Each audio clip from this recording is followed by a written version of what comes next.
Hello everyone, and thank you for joining us for this evening's webinar. My name is Sindel Shimka, and I will be your moderator for this evening. Again, I'd like to start off by thanking you for joining us for the Maryville University Online MSN, BSN to DNP, and Postmaster's Nurse Practitioner Certification Student Panel Information Session.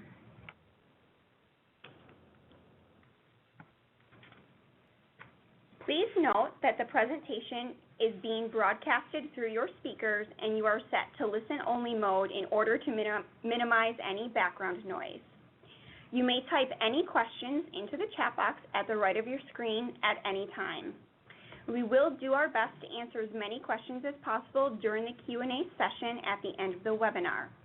If we are unable to answer your questions today, an enrollment advisor will follow up with you. Today's webinar is being recorded and a copy will be emailed to you as soon as it is available. As you can see by today's agenda, we will be discussing many topics ranging from curriculum and enrollment requirements, and also to having our student panelists share their Maryville experience with you all tonight. As previously mentioned, we will be answering your questions at the end of the presentation, but please type them in the chat box as we are going through the webinar. At this time, I'm going to turn it over to our host for tonight's webinar, Tom Nunes. Thank you, Sindel. As you mentioned, my name is Tom Nunes. I am an enrollment advisor here with Maryville University and have been with the program for just about 3 years. So we're going to get started here with About Maryville University. U.S. News & World Report has ranked Maryville among the nation's best national university rankings, as well as one of the best online graduate nursing programs in 2015. We have also been named to the Military Friendly Schools list for 6th consecutive year. We are accredited by the Commission on Collegiate Nursing Education, or the CCNE, and we are also regionally accredited by the Higher Learning Commission of the North Central Association of Colleges and Schools.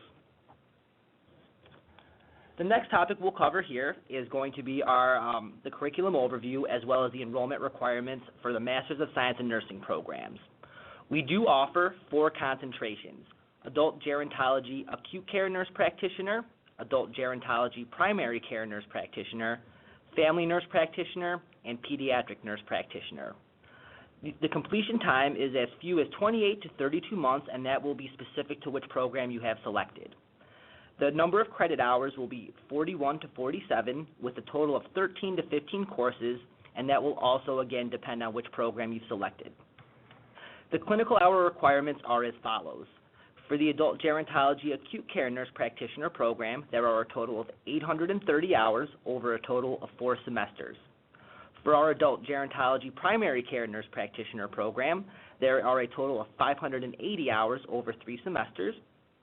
Family Nurse Practitioner will have 745 hours over 4 semesters, and Pediatric Nurse Practitioner will have 580 hours over 3 semesters. On the right, you'll see the enrollment requirements. So the requirements are as follows: a BSN degree from an NLNAC or CCNE accredited nursing program, a minimum 3.0 cumulative grade point average, licensure as a registered nurse in the United States, 3 letters of recommendation, a current CV or resume, at least 1 year of current professional work experience as a registered nurse, and a 500-word essay. Your topic for this essay will be to discuss your interest in becoming a nurse practitioner and how this degree could help you improve patient outcomes. Moving on to our next program, the Postmaster Nurse Practitioner Certificate Program, you'll notice that we do offer 2 concentrations: the Adult Gerontology Primary Care Nurse Practitioner and the Family Nurse Practitioner. You can complete these programs in as few as 20 to 24 months, and this will vary depending on previous master's level coursework that has been completed. The number of credit hours will be 29 to 35, and a total of 9 to 11 courses, again dependent on your previous master's work. The clinical hours, as you'll notice, are very similar to the master's program, with 580 over 3 semesters for the Adult Gerontology Primary Care and 745 over 4 semesters for the Family Nurse Practitioner program.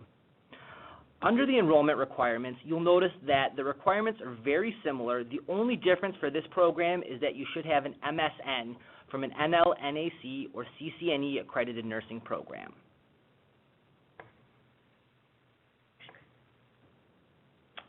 And the final program we're going to be discussing will be the BSN to DNP program. This program is offered in 4 concentrations, so adult gerontology acute care nurse practitioner, adult gerontology primary care nurse practitioner, family nurse practitioner, and pediatric nurse practitioner. These programs can be completed in as few as 36 to 40 months and are a total of 68 to 74 credit hours. And again, that will be dependent on the specific specialization you have chosen. The clinical hour requirements will all be the same as in the MSN program, as you can see listed here, and you will also have a completion of a scholarly or capstone project. Looking at the enrollment requirements, the main difference here is that we are looking for students to have a minimum 3.25 cumulative grade point average. Everything else in the enrollment requirement section will be identical to that of the other programs as well. And there will also be a 3-page essay, and this will be the other main difference in this program. This essay will be focusing on describing your interest in becoming a nurse practitioner, your philosophy of graduate nursing education, and an area of interest you have that would lend itself to scholarly inquiry. And now we'll discuss tuition. So for every credit taken at the master's level, the tuition is $781 per credit hour. For everything taken at the doctoral level, you're looking at a total of $879 per credit hour. So this will be the BSN to DNP program. There is a $400 technology fee, an $80 Typhon fee, which is the software used for logging clinical hours, a background check, and the fee for that will be dependent on which state you'll be in. A $10 fee for malpractice insurance every semester that involves a clinical component, and a $25 fee per course for exam proctoring. And at this time, we're going to start the student panel discussion portion of the webinar. I would like to invite each of our panelists to take 30 seconds to introduce themselves.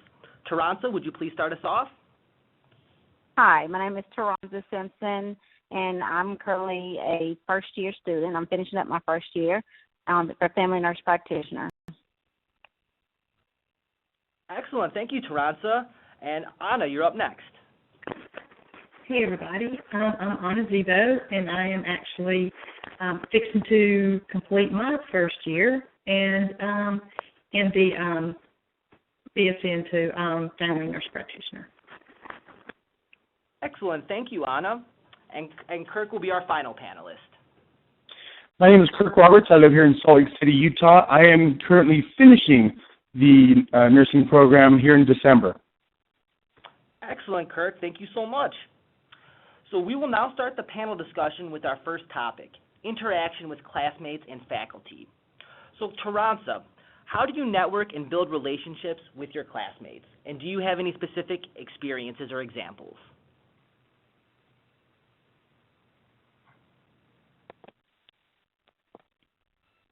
Well, so far, what's worked for me is the group assignments. That's how I've been meeting most of my classmates that I network with mostly. We get to know each other through the group assignments, which everybody seems to be so afraid of. It actually works out for us all because you get a chance to know each other, and we help each other out. Where you're comfortable reaching out to each other because you had that experience and had that intense communication during the assignments themselves. Excellent. Thank you so much, Taransa. Anna, did you have anything you'd like to add? I'm in agreement with her. It's a real good way to network with other people. I know for myself personally, after the first semester, there were a lot of us that really engaged with each other by Skype and by text messages and emails. And even now, this far out, we still talk to each other and communicate. And your groups will change every time, but you still will find those people that have a lot in common with. So it's really a good experience. Excellent. Thank you so much, Anna. And Kirk, do you have any specific experiences you'd like to share as well? And actually, to reiterate what they said, really, in reality, the groups are actually a pivotal part of the Maryville process. And I think it's because the ability to network with other individuals, other states, other time frames, work schedules, being able to coordinate and utilize technology to coordinate not only your nursing experience, but the ability that you have to share your resources and your knowledge, it's critical to making you not only a better practitioner, but a better networker and student. Fantastic, Kirk. Thank you so much for sharing that. So now we'll move on to our second question here. So Kirk, if you wouldn't mind elaborating on how group work is incorporated into the courses and how do you collaborate with your classmates? That's actually a great question. Group work is actually, like I said, one of the pivotal spots of the Maryville process. As a group, you're assigned individuals whom you may not know or you may know, and then those assignments are actually then separated out with a facilitator, a note taker, and participants.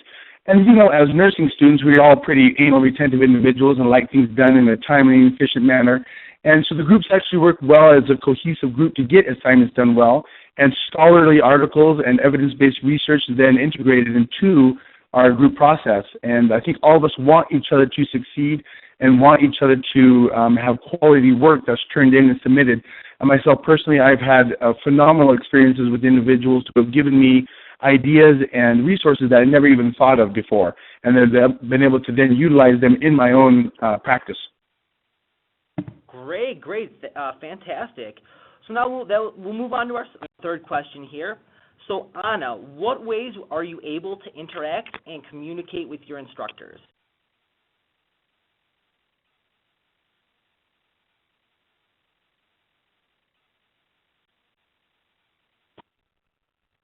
Anna, is your phone on mute by chance? Sorry. Hello. Okay. So what happens at the beginning of every class, the instructors will reach out to you, and you'll have a what we call by WebEx or by a collaboration group. You can actually get on with the instructor and have what they call office hours or class time with them. And you can ask questions. They go through the syllabus, and they'll do this periodically through the whole course so that you keep up with what's going on. They also send you emails. A lot of them give you their cell phone numbers so you can text or you can call. And so it's a real good way to keep up communication with your instructors. One thing I will tell you, every student is different and every instructor is different. So the instructors are there to facilitate and collaborate with you and help you as much as they can. They're not going to be on you all the time and reaching out to you. It's your responsibility to do it for them. And my experience with that has been phenomenal because they really want to help you to succeed. Fantastic. Thank you so much. Taransa, would you like to add anything to that last question here? Well, actually, I agree with everything she said. Canvas and email has been the biggest communication, the biggest source of communication for me with my instructors, and they are really good about getting back with you. One thing I've also noticed with the instructors, Maryville seems to have clear instructions when it comes to our assignments across the board. So you may have a few questions, but you're not going to have many. Everything's going to be right there. The instructors are going to make sure you understand exactly what you need to do. Great. So let's move on to our next topic here, which will be flexibility and balancing schedule. And as long as I have you, Taransa, would you like to let us know how are you able to effectively balance schoolwork with your current position? It hasn't been very hard. This first year it's been pretty flexible. The type of work, the theory work that we're doing in the first year it's pretty straightforward. The schedule is clear, and as far as my job, I work 12-hour shifts, and I've not had any issues. I self-schedule at work, and I just make sure that whatever my deadline date is, like most of the deadlines are on Sunday at midnight. I make sure that I do not schedule myself to work on a Sunday night. It just takes the pressure off of me as far as getting my assignments in a timely manner. Wonderful, wonderful. Anna, did you have anything you'd like to add as well? I actually work Monday through Friday, and I travel as well. So the good thing about this flexibility is you can take your computer with you and do schoolwork during the day. The reading is available to you anytime. And so for me personally, it has been a blessing that you can do both and actually balance between the two. Great. And Kirk, I know you're actually in the middle of your clinicals right now, so would you like to add how you're able to effectively balance your schedule in the clinical process? I'd be glad to. One of the things I want those who are listening to understand is most of you who say, oh, I don't have the time for this, I don't know how I'm going to do this, my clinical, I work 70 hours a week. I'm the director of gastroenterology. I do anesthesia. I work trauma. I run 4 businesses.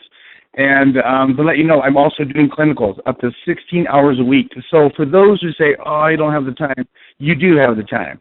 You just got to prioritize your time. You have to make yourself know what your assignments are. You have to know what you're doing and be able to plan yourself and not procrastinate. This is a non-procrastinating courses. The clinical part, which I'm in now, I'm in the last few semesters of my clinical, are outstanding. You get hands-on training, and your instructors actually allow you and to give back and forth with them on how to improve your clinical experience. So for those who say they can't do it, trust me, I'm working 70 hours a week. It can be done. All right, great. Thank you so much for a little bit of insight into that. And then Anna, how much time do you dedicate toward your studies per week? This is going to be different for everybody. I'm a overachiever, so I can't really put a number on it, to be honest with you. I can say this for everybody. So starting out where I did from BSN to FNP, the first semester, it's a little difficult for trying to organize your time and getting back into it. But the thing about it is, just know that that's just as an adult learner and going back to school at this point in time in your life and trying to juggle families and school and all of that. After that first semester, it will be a breeze, and it will be so much easier for you to get it done because you're so focused on the expectations and you know exactly what is expected out of you. As far as hours, I really can't say how many hours I do it. Like I said, I'm different because I'm an overachiever. It can be up to 20 hours. Sometimes it can be 25. It's just really according to what you want to get out of the program. Excellent. And Toronto, would you like to add anything to either of these questions as well?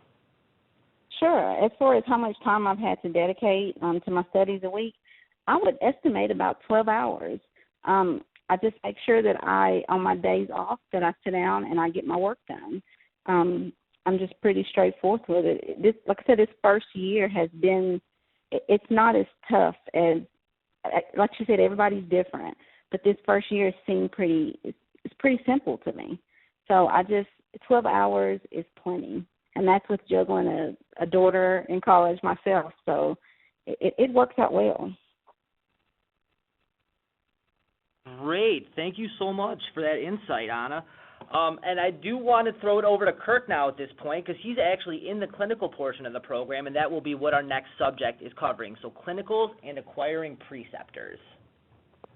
So, Kirk, what was your experience in acquiring preceptors? Well, at first, that's a little daunting task. You think, oh, my gosh, how am I going to find someone? But as you approach individuals in your workplace or in your community that you really like to think that they're quality individuals, and approaching them in an academic setting, most of them are very amenable to working with you and to be learning from them. My preceptors have been outstanding. From day one, I have been 100% go, go, go. They give you great insight. They make you research things. They tell you, this is the way to kind of do things, talk to the patients, talk to the staff. I'm a very business-oriented individual, and I have been learning quite a lot about the running and management of clinics and of a practice. And so my preceptors have been very enthusiastic about learning about my learning and making sure that I succeed, and even a couple of them have offered a couple jobs already, so that's great. So just talking to individuals who you think are quality individuals, NPs or physicians that you would like to learn from and possibly emulate, those are the people you want to look for. And then just approach them in an academic sort of way. Wonderful. And how does Maryville assist you throughout the clinical process? Oh, it's actually very, very simple. They give you all the information you need. They give you step-by-step what you need to do. I've actually had no hiccups in the slightest about finding preceptors, getting all my my paperwork in, the tracking, the Typhon system is excellent. I feel very, very confident that basically anyone can follow the Maryville system. Wonderful. And how are clinical courses assessed, and what type of skills can a student expect to learn from these rotations here? Well, they are assessed basically in the Typhon system, which is the tracking system we use. You are putting in your notes, your actual notes that you're using when seeing these patients. You have to do a Typhon submission every 8 clinical hours on a patient, and you are graded on that and critiqued for it. And then also your preceptors are actually evaluated by you, as also they're asked questions by your instructors. And in reality, everything is tracked very, very well. Even the portfolio that you're building, everything is done very professionally, and something you can actually be proud of in the future when you're done looking for a job and say, hey, this is what I've done, here's my portfolio, here's my learning process. Me personally, like I told you, I was thrown into this headlong in. I see all the patients myself. My preceptor basically says, all right, have at it. And at the very end, he debriefs with me, says, how should I have done that better? What should I be looking for? And teaches me some of the ways to actually interact with patients. So I, from day one, have been doing all of the assessments on all the patients. Thank you so much, Kirk. And, I really do appreciate your insight into the clinical process. Before we do move over to the Q&A portion, did you have anything do you like to add? Well, in reality, I just think that people, they get to be honest with you, it's still scary. It's very, very scary to be thinking my mindset as an expert nurse. I've been a nurse for about 16, 17 years. I've always been in acute care and trauma. I think I could handle anything on the planet when it comes to trauma. I do GI anesthesia as well. But when you get into that setting of an NP, I'm going to be a practitioner, the Maryville process actually helps integrate you into that well. I'm still, of course, very, very scared about, oh my gosh, I'm going to be dealing with pharmaceuticals, pathophysiology. I'm going to have to, take patient outcomes, and I'm going to have to follow. It's kind of a daunting thing about learning about differential diagnoses, but the Maryville system is very, very user-friendly, and not only that, the preceptors are outstanding in helping you learn and at your pace and helping you to integrate yourself from expert nurse to novice NP. Great. Well, thank you again for that insight into the clinical process here. But now I will turn it back over to Sindel to begin our question and answer portion of the webinar. Wonderful. Thank you so much, Tom, and thank you to all of our panelists. We have been receiving quite a few questions throughout the webinar, so I'm going to start reading some of those aloud, and I will direct them towards a panelist or to Tom if it's more admissions related. But I do welcome all of our attendees to continue to type your questions into the chat box, and we will answer as many questions as time allows. All right, great. The first question that we have is for Tom. I was wondering if the AGNP certification program has a summer semester. That's a great question. So for the certificate programs, it's going to be very dependent on the specific master's level coursework you've previously taken. We do have 6 different start points per year for the certificate program. However, when you can start the program will be very dependent on that specific course listing. And kind of the way that process would work would be you'd work with your advisor to put your file together. Upon completion of your file, they would submit it for review, and then at that point we would be provided with the course list. And really when we do receive that course list, we would be able to really get your degree plan together and provide you with any available options as far as starting terms or scheduling would go. Great. Thank you for clarifying, Tom. The next question that we have is actually for all of our panelists. Why did you choose Maryville University's online nurse practitioner program? Taranza, would you mind answering that first? Well, I applied at several schools, and I actually got accepted at 3.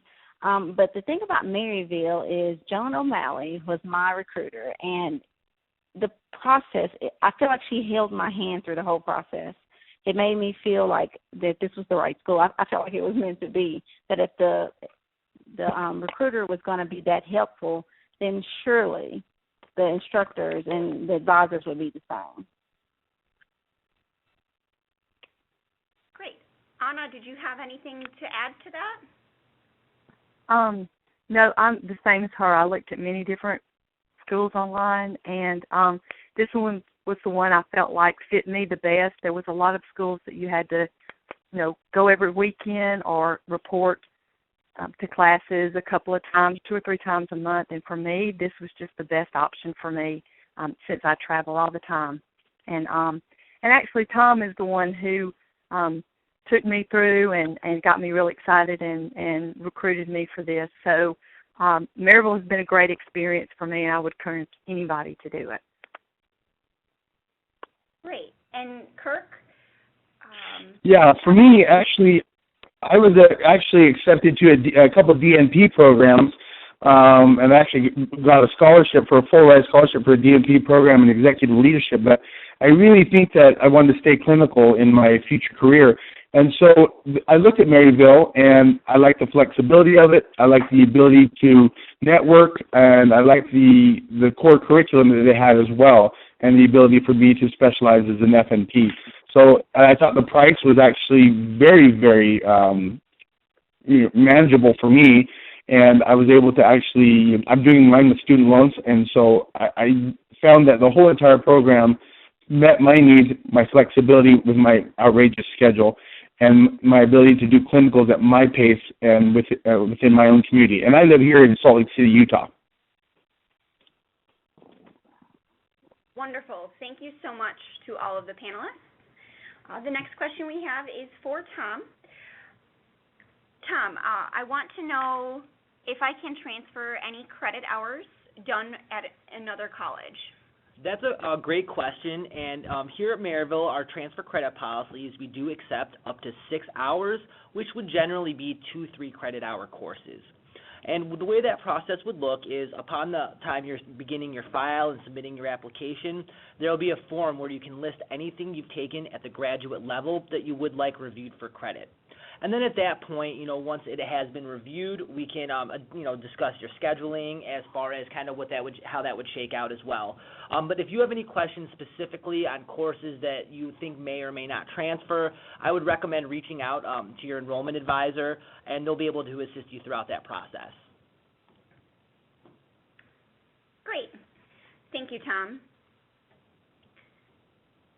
The next question that we have is for our panelists. Why did you choose Why did you choose your concentration? Anna, could you start us off with this one? Absolutely. So I chose family nurse practitioner just because it gives you a broader sense of practicing from birth to death. So you have that whole spectrum, and you can do a lot of different things and work in a lot of different areas. So that's the reason I chose it. Kirk, did you have anything to add? Yeah, I chose mine because I already work in the underserved population and multi-ethnic groups. I'm a certified Spanish interpreter. I really like working with ethnicity. And so my plan in working as a family nurse practitioner is the ability to work with these underserved populations and then basically utilize Maryville's teaching and learning to basically franchise myself and become have multiple clinics throughout where I live, and then start making access to healthcare all over the place. And so by using the FNP program, I can see all members of the family and be able to help coordinate their healthcare needs. Wonderful. Thank you so much. And Taransa, did you have anything to add? I agree with them both. I basically wanted to leave my options open, and this program gives me options for practice. Great. And Taransa, while I have you, the next question is for one of our panelists, so if you wouldn't mind answering this one. Are the online courses at specific times during the week? If so, can we choose which course times that we log into? I'm sorry, could you repeat that? Absolutely. The guest is asking, are there specific login times for any of the classes? Oh, no, there's no specific login times, although there are requirements. They want you may have to make sure that you log in and respond to a discussion question on maybe 2 separate days of the week. But as far as specific times, they're not. Great. Thank you so much. The next question is for Tom. This question is related into a GPA. If my GPA is on the low side, would I still be able to get into the program? So what we would do here, as far as any questions regarding GPA, the first thing is that when we are looking at files, we look at them holistically. So we're not going to be looking directly at your GPA. That will be a factor, but other things we'll look into will be letters of recommendation. Did you choose appropriate sources? What did they have to say about things such as your passion, your motivation, etc.? We'll also look at your resume, what's your work background like, what has your career progression been like, what specializations or certifications do you hold? And also, too, the essay. The essay is a great opportunity to really strengthen your file, because this will show that you've put some thought into why you want to take this next step, and really even some thought into how you'll use this degree moving forward to really improve those patient outcomes or assist you in your practice. But if you do have anything about your GPA you feel a bit apprehensive about, something else that we can do is have you write what's called an addendum. And this would basically be an opportunity if there was a specific semester or a transcript or whatever it might be that something specific happened in your personal life. And this will really give you an opportunity to speak to the admissions committee about not only, what did happen, but why moving forward you feel that you have set yourself up for success. And again, if you do have any specific questions regarding GPA, or even if you would need an addendum, I recommend reaching out to your enrollment advisor, and they would be more than happy to assist. Great. Thank you for clarifying, Tom. The next question we have is for Kirk, and it is related to the clinical preceptors. The first part of it is, do you need to find your own clinical preceptor? If you could just clarify on that, Kirk. And how did you manage finding preceptors? Okay, yeah, very good question. Yes, you are in charge of finding your own preceptor, and unfortunately the Maryville process actually walks you through all of that. They give you a clinical packet to help you find it and to help you locate it.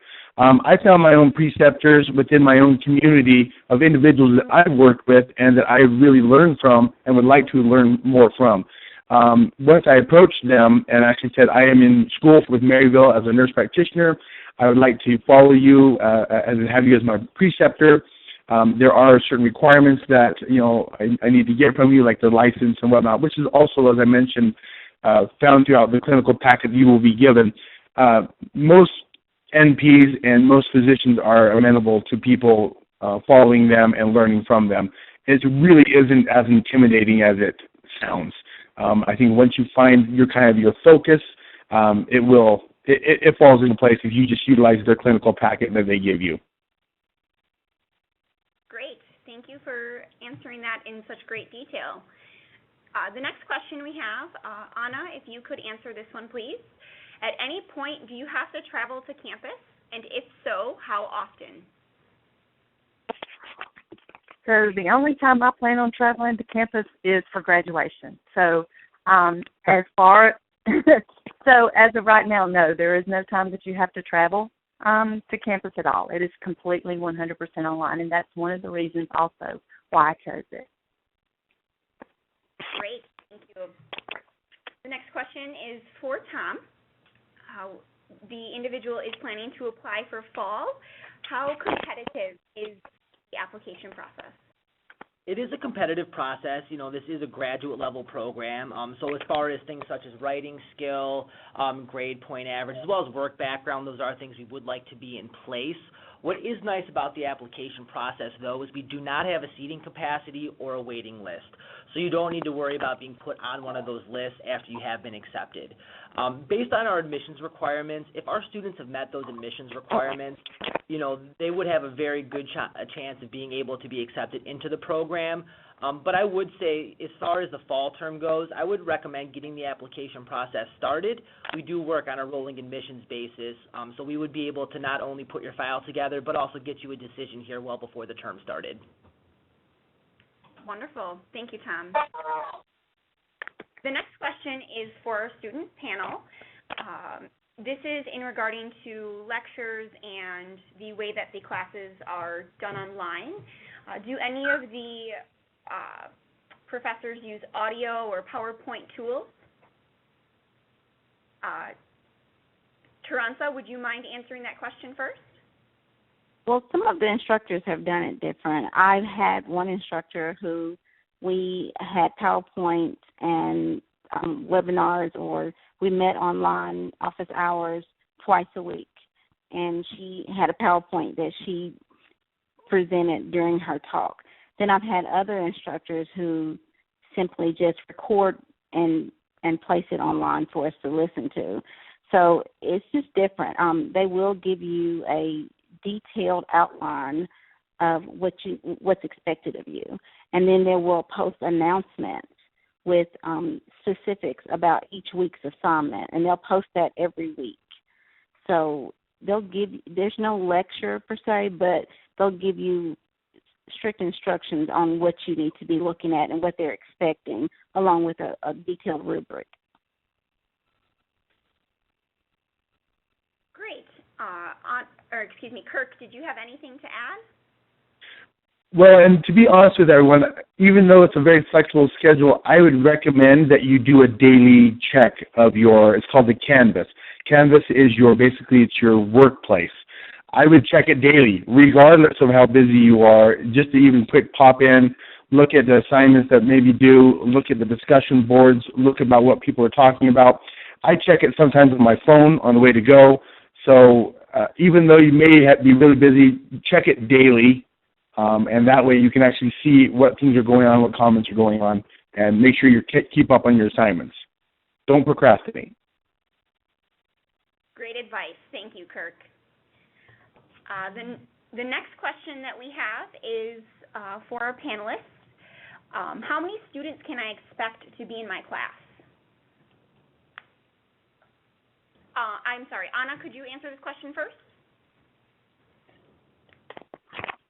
Absolutely. Anywhere from 18 up to 25, and after the first week, they'll see who has a drop ad, and then typically by the second week on that Monday, you'll know exactly how many people. So it can be anywhere from 15 to 20, 25. Great. And then, Taransa, could you add, are you with the same students throughout the entire, same group of students for every course? I'm not with the same group of students every course. It's changed. I may run into one or two occasionally, but I still stay in touch with every last one of many of the ones that I've been in groups with in the past. But yeah, I haven't been in. Like I said, there's a few that will still be in each course, but not many. You'll get to know different people each class. Great. And then, Kirk, could you expand on that a little bit and explain, are you still interacting with your classmates even though you are in the clinical setting right now? Actually, yes. There are actually multiple, just like the other panelists mentioned, there are multiple individuals that I've worked with in groups that I have found strong connections to, and actually, even though they're still not in my courses, I do keep in contact with them and network and talk about resources and talk about how are their clinicals going, how is their classes going, as well as how are their practices going. So I think the group process actually does build quite a bit of a friendship base as well. In multiple of the classes with my clinicals, I don't hardly know anyone, but I've been able to get to know multiple people, and the caliber of individuals that I'm working with is superb. Wonderful. Thank you so much to all three of you for answering that. The next question we have is actually directed towards Tom. Is financial aid available, and what is the most common type used? That's a great question. So probably the most prevalent would be FAFSA, or Federal Student Financial Aid. So I would recommend every student that is looking into financing to at least submit your FAFSA application in case you do plan on utilizing those benefits. Aside from FAFSA, we also do accept things such as tuition reimbursement or tuition assistance. So if your place of work does offer any of those benefits, we can make sure to provide you with the appropriate paperwork. If you are able to locate any private loans or grants or awards, we can absolutely make sure to get everything as far as paperwork executed for those. And, if you do need to pay anything out of pocket, what we can do is have you work with financial aid to set up a deferred payment schedule. And the nice thing about that is, you can really split that into some smaller incremental payments, making it a little bit more manageable and doable from a financial perspective. Great. Thank you, Tom. The next question, we have touched on it a little bit, but Anna, could you expand on this? Are each week's assignments and readings listed week by week in the online classroom? And if you could kind of explain what the online setting looks like, the Canvas setting?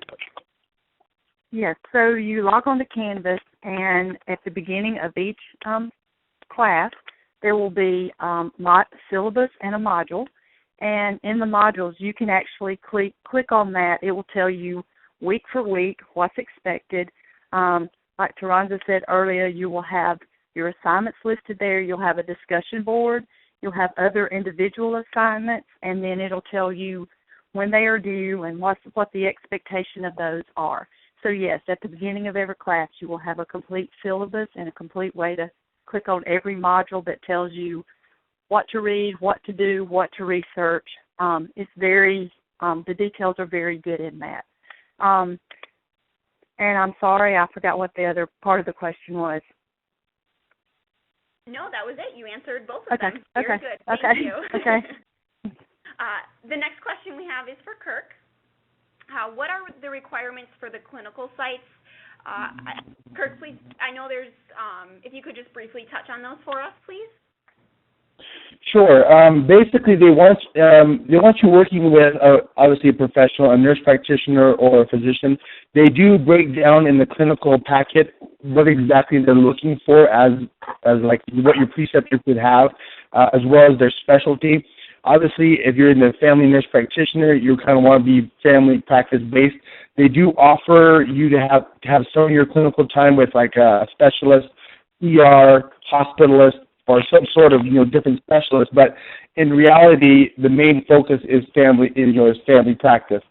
So but really, the clinical packet explains exactly details how many hours you can do with each specialist or with each grouping, so that you know exactly where you have to get your clinical hours at each semester.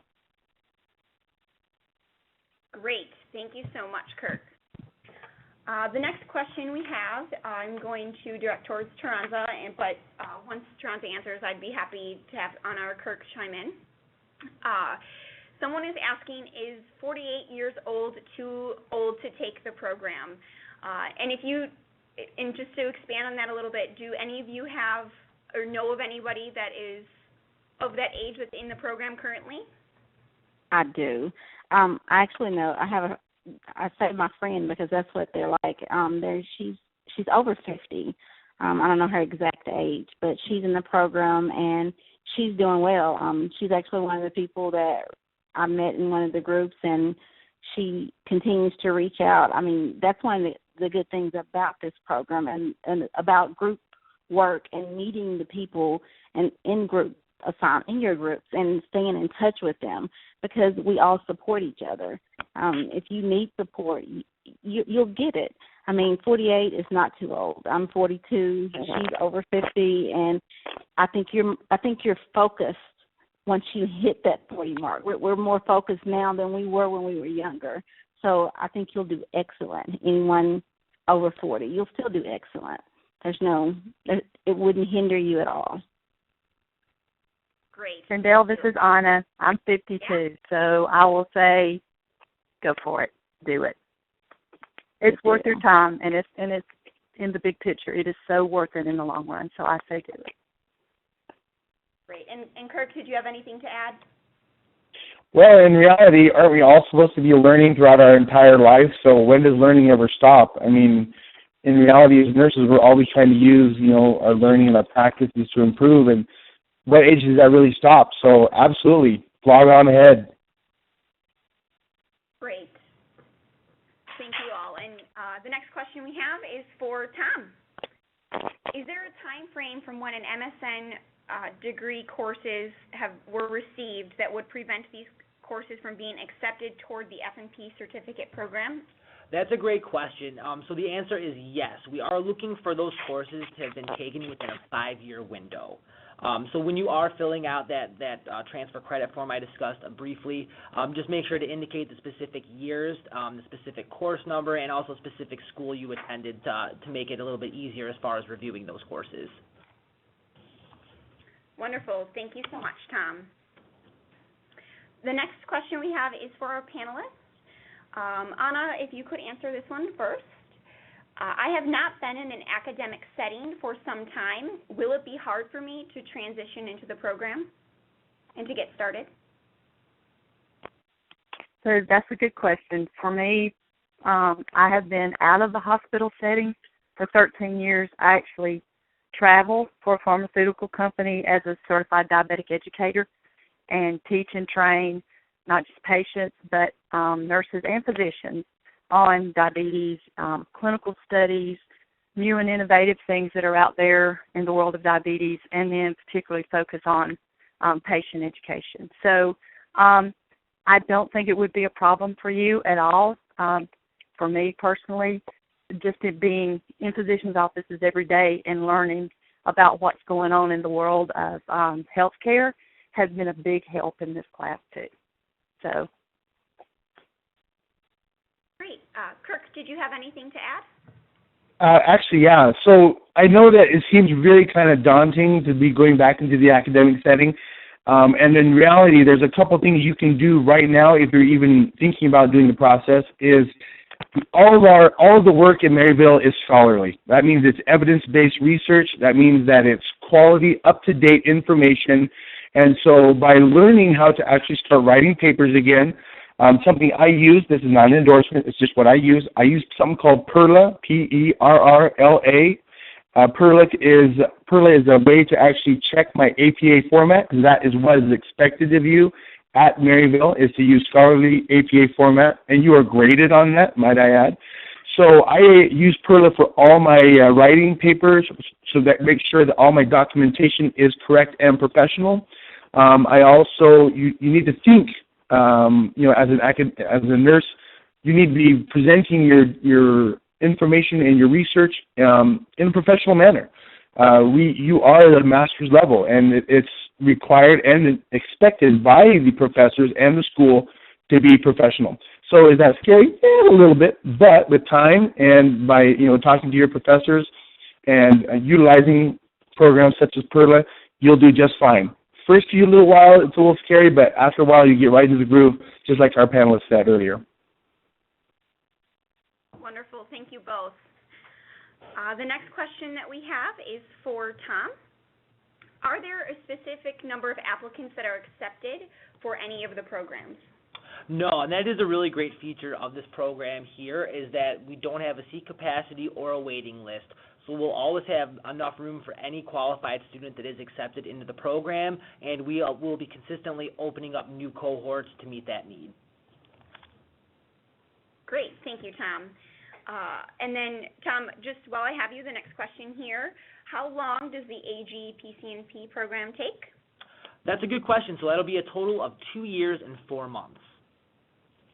Great, thank you.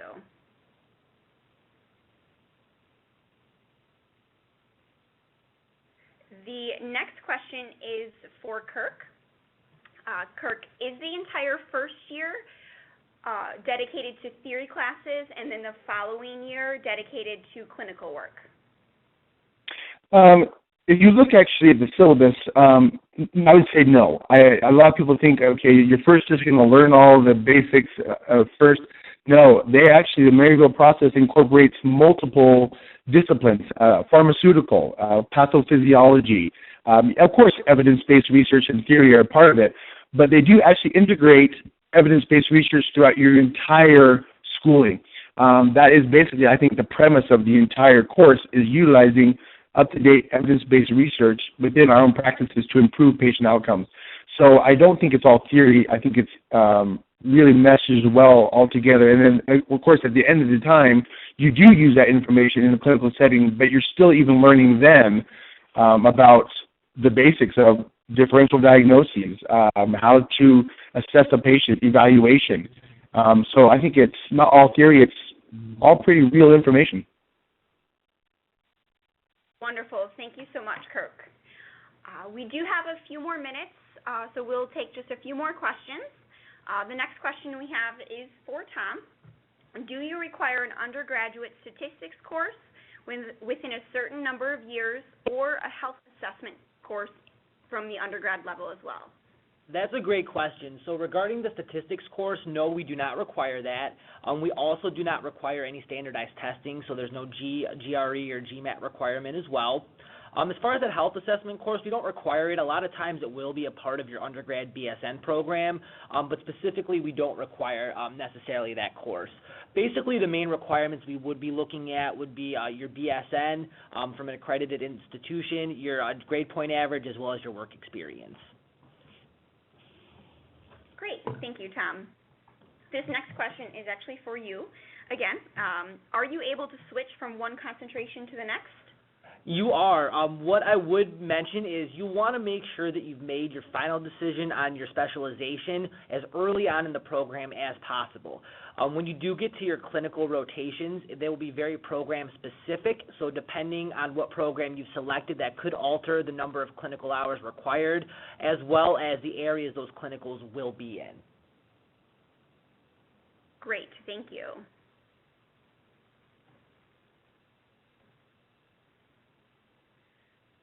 The next question is for our panel. Taransa, if you could answer this one. What kind of assistance or help would one receive if they're having difficulty in their course or perhaps technology, or if there's any hiccups along the way throughout the program? Well, first you would definitely let your instructor know you're having issues so that any delay in assignment would be understood. But you would just contact IT support and let them know, and usually they get right back with you. I haven't had any issues with that. Someone will call you back, email you, and walk you through what you need to do to get to the point that you can surf the Canvas without issue. Wonderful. Anna, did you have anything to add? I was actually going to add, as far as the Perla being a great resource to download, there's the Writing Center available at Maryville, and it's a great resource. You write your paper, you get your paper started, and you submit it, and they will critique it, tell you exactly what you need to do differently, and especially if you've been out of writing papers in the APA format for a while, it's a great resource. So they don't leave you hanging. You've got IT support, you've got writing support, and you've got a lot of good resources that can help you throughout the courses. Wonderful. Thank you both, Anna and Taransa. The next question we have, I will direct towards Kirk. For the exams, do you feel the instructors have you felt prepared for your exams, and do the instructors perform any reviews prior to? Yeah, that's a good question. I do feel quite prepared for my exams. The issue is that you want to make sure you keep up on your readings. One of the things that can overwhelm you is if you don't keep up on your readings and try to do it at the very end, that is difficult. The exams are very succinct. It's information that you learn in your readings and in your classwork, as well as your practical application of what you're learning. So a lot of my instructors have had class reviews and actually have gone on open class lessons in which they've gone over ideas that might be in the test itself.